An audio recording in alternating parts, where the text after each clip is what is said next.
ఈరోజు మనం కార్ ఎలా నేర్చుకోవాలో చూపిస్తా చూడు. ముందుగా మనం ఇది కార్ ఆల్రెడీ డ్రైవ్ చేస్తాం కాబట్టి ఇప్పుడు ఏంటంటే ఇది స్టీరింగ్ చాలా మందికి రాదు. ఎలాగంటే స్ట్రైట్గా ఇప్పుడు ఇలా ఉంది కదా సింబల్, ఇది మనకి స్ట్రైట్గా ఉండాలన్నమాట. ఇప్పుడు ఈ రోడ్డు అంటే స్ట్రైట్గా ఉందనుకో, దీన్ని స్ట్రైట్గా పెట్టాలి. అదే కొద్దిగా వంపు ఎప్పుడైతే తిరిగిందో అప్పుడు ఇలాగా ఎక్కడైతే వంపు తిరిగిందో జస్ట్ పవర్ స్టీరింగ్ కాబట్టి అట్లా అంటే అయిపోయాయి. ఎక్కువ అనవసరం లేదనమాట. జస్ట్గా అలాగంటే అయిపోయాయి.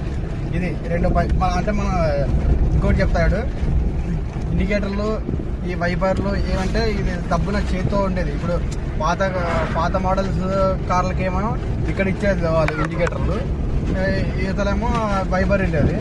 ఇప్పుడు ఇక్కడ ఈతలేమో వైపర్ ఇచ్చేసి ఇతల ఇండికేటర్లు ఇచ్చాడు. ఇది ఇప్పుడు చూడు, వైపర్ ఆన్ చేద్దామంటే దీన్ని నొక్కినామనుకోండి, అది వైపర్ ఆన్ అవుతుంది.